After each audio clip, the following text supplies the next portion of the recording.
The one and only silver screen legend. భారతదేశంలో ఆయన తీసిన సినిమాలు ఎంత ఇన్నోవేటివ్ అంటే ఒకదానికి పోలిక ఉండదు. అండ్ ప్రతి సినిమా ఒక స్టేట్మెంట్. నిజానికి అంతర్జాతీయ స్థాయిలో హాలీవుడ్ అని చెప్పి కొనియాడే చిత్రాలని ఇక్కడ భారతదేశంలో ఆయన అవలీలగా అలవోకగా తీసేశారు, మెప్పించారు. ఇంకా he continues to be one of the most celebrated film makers of India, the one and only Singeetam Srinivasarao గారు. వారి సినిమాల జాబితా చూస్తేనే అర్థమైపోతుంది ఎందుకు ఇంత ఉపోద్ఘాతం చెప్పామని చెప్పి. వారితో ఇవాళ వారింట్లోనే ముచ్చటించడం మహద్భాగ్యం మనందరికీ కూడా. సార్ నమస్కారం sir. Thank you. How are you? I am fine, you are fine. That's important. అంతే, that's all that matters. Important. చెప్పమ్మా. మీరు very very fine sir. Absolutely. ఇంకా బిజీగా ఉంటున్నారని వినికిడి. Absolutely. I am directing one animation film. Yellapragar Subbarao garu, doctor, great international Nobel Prize నాకు అక్కర్లేదని research saved billions of people's lives. ఆయన దేవుటి. ఎందుకు నోబెల్ ప్రైజ్ అక్కర్లేదన్నారు సార్? ఆయన హీఈస్ ఇంట్రెస్టెడ్ రీసెర్చ్. అవును, మందులు కనిపెట్టాలి, జనాన్ని సేవ్ చేయాలి, వాళ్ళ అది. అవును, కరెక్ట్ సార్. అది గ్రేట్ లైఫ్. ఆ రకంగానే ఇంకొక మ్యూజికల్ ఒకటి ఉంది, ఇంకొక lot of scripts, lot of ideas, multitasking. So పొద్దున పూట మీ రొటీన్ మీరు మొన్న మిమ్మల్ని అడిగినప్పుడు మీరు చెప్పారు morning exercise, walking. Morning after 7 o'clock coffee అయిన తర్వాత I have small walk. And of course అంతకుముందు బాగా వాక్ చేసేవాడిని.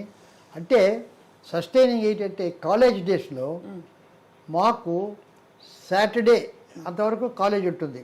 సాటర్డే నైట్ సినిమాలకు వెళ్ళాలి. సినిమాలకు వెళ్ళాలంటే డబ్బులు బస్సులకు వెళ్తే ఉన్న డబ్బు బస్సులకు పెడితే సినిమాలకి ఎక్కడ ఉంటుంది? ఉండదు. కాబట్టి దేర్ఫోర్ బిన్నర్వాడకి ఎక్కడో ఉంది టీఆర్ఎస్ టౌన్లో. మేము ట్రిప్లికెల్లో విక్టోరియా హాస్టల్లో అందరూ 4-5. అక్కడి నుంచి అలా కొట్టుకుంటూ బిర్యానీ హోటల్కి థియేటర్కి వెళ్తాం. అక్కడి నుంచి మళ్ళీ అలా వచ్చి బీచ్ రోడ్లో వచ్చి అక్కడి నుంచి హాస్టల్కి వచ్చి so that way walking throughout walking. ఎక్కడికి వెళ్ళినా అవుట్ రోడ్డుకి వెళ్ళినా ఎక్కడికి వెళ్ళినా బస్సు ఎక్కడ అనేటువంటిది లేదు. ఆవిడ ట్రామ్స్ కూడా ఉండింది ఆ రోజుల్లో. సో ట్రామ్ లేదు. We use to walk, we use to enjoy those traffic and all that. So అప్పట్లో ఆ రోజుల్లో మీరు ద సంగీతం శ్రీనివాసరావు గారు అవుతారని అనుకున్నారా కాలేజ్ డేస్? అసలు ఆలోచన లేదు. సినిమా మాత్రం చేయాలని ఉంది. Cinema I wanted to became a director. ఎప్పుడంటే up to college, after college వరకు నాకు నో ఐడియాస్. ఏదో స్కూలు కాలేజ్ అంతా. కాలేజీలో we had a lot of college డేస్లో అక్కడ లాట్ ఆఫ్ హాలీవుడ్ ఫిల్మ్స్ చూడడం. And more than Hollywood films మాకు మ్యూజిక్ అకాడమీ ఇప్పుడు ఉంది కదా, అది లేదు అక్కడ. పిఎస్ఐ కాలేజ్లో పెండాలు వేసేవారు. అక్కడ మాకు అక్కడ టికెట్స్ పెట్టి వచ్చారు. మాకు బాయ్స్ స్కౌట్స్ ఉండేవాళ్ళు కొందరు కాలేజీ నుంచి. వాళ్ళు గేట్లో నిలబడేవాడు, వాలంటీర్స్. మేము అలాగా నిలబడి ఉండేవాళ్ళం. కొందరు రారు లేట్ షో మ్యూజిక్ షోస్కు. కుర్చీలు ఖాళీగా ఉంటే మమ్మల్ని లోపలికి. ఆ రకంగా రవిశంకర్, సెమ్మన్గుడి శ్రీనివాస గారు, టిఆర్ మహాలింగం, గొప్ప దిగ్గజాలు అందరూ we have heard. And Yehudi Menuhin violinist, Ravishankar, అందరూ వి ఆర్ ది సెలబ్రేటెడ్. ఆ రకంగా బెస్ట్ ఇది జూలియన్ హక్స్లీ వాళ్ళందరి గారికి వస్తే వాళ్ళ లెక్చర్స్ విన్నాం. That's thing. And that intellectual atmosphere was there. తర్వాత హెచ్జీ వెల్స్ నావల్స్ అవన్నీ వరకే చదివాడు. ఆ హెచ్జీ వెల్సే టైమ్ మెషిన్ ఫస్ట్ చదివింది. అది చదివిన తర్వాత ఐ వాంటెడ్ టు ఇది కనుక పిక్చర్ చేస్తే బాగుంటుంది అనేటువంటిది అప్పుడు వచ్చింది. తర్వాత Spielberg back to the future అది వచ్చింది. బ్యాక్ టు ద ఫ్యూచర్ నేను చూశాను. అంతకుముందే HG Wells time machine all that was there. So అలా వచ్చి దెన్ సమ్వే అంతకుముందు పోతను చూశాను. పోతను చూడగానే I had a very interesting idea about Pothana చూశాను. వచ్చి మా ఫాదర్ మదర్ అంతా కథ చెప్పాను from the beginning till the end. ఎట్లాగంటే నాకు ఈ ట్రాలీ ఏమని తెలీదు, స్తంభాలన్నీ అలాగే వెళ్ళిపోతాయి. అలా చెప్పారా? తెలీదు, కెమెరా అవి తెలియదు, స్తంభాలన్నీ అలా వెళ్ళిపోతాయి. మనం దేవుడి దగ్గరికి వెళ్ళిపోతాం. ఓహో, అలా చెప్పారు కదా. అంటే that vision was there, vision ఉంది, ఇంప్రింట్ అయింది అది, how it the camera moves. But అది అంత అలాగే నాకు తెలుసు, వై వి గోట్ తెలియదు. ఆ తర్వాత ఈ ఫిలిమ్స్ అవి చూసేప్పటికి ఒక సమ్ రికర్ ఎక్కడ వచ్చిందో కూడాను, why can't we get it film direction. Then I became a member of the British council film club. అక్కడ బ్రిటిష్ ఫిలిమ్స్ అవి ఇవి చూడడం. అక్కడ మిస్ మేరీ సీటన్ అని, she is the biographer of Sergei Eisenstein. ఆయన చాలా గొప్ప బిగినర్ పుడోకిల్ వాడు, ఆయన దగ్గర అసిస్టెంట్గా పనిచేశాడు.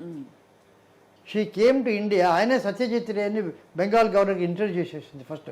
సత్యజిత్ రే పతేర్ పంచాలి ఒక కొన్ని రీల్స్ పట్టుకొని అది ఎవరు తీసుకోక అలా కార్చుకున్నాడు. అప్పుడు ఆయన చెప్పి సత్యజిత్ రే చాలా గొప్ప దర్శకుడు అని చెప్పింది. ఆమె మెడ్రాస్కి వస్తే నేను ఆమెను అంబాసిడర్ హోటల్లో మీట్ అయ్యా. మీకు I want to know more about films అంటే కమ్ టు బ్రిటిష్ కౌన్సిల్ అని. అక్కడ డాక్యుమెంటరీస్ అవి ఇవి చూసి అక్కడ కొన్ని రకరకాల చేసింది. ఒక బ్రిటిష్ కౌన్సిల్ స్కూల్లో డేవిడ్ లీన్ డైరెక్ట్ చేసినటువంటి గ్రేట్ ఎక్స్పెక్టేషన్ పిక్చర్ ఉంది. అందులో ఒక దొంగ వస్తుంటాడు, తెలీదు, కుర్రాడు ఫిలిప్ అని. వాడు వచ్చి ఒక గోడ పక్కన ఉంటాడు, ఒక చెట్టు గాలి, పెద్ద గాలి, క్లౌడ్స్ ఊగుతూ ఉంటుంది. కరెక్ట్గా అలా పడడానికి ముందు ఇలా వెళ్తాడు, సడన్గా కట్ చేస్తే ఒక కాన్విక్ట్ భయంకరంగా కనిపిస్తాడు. అంతే, అదొక షాట్.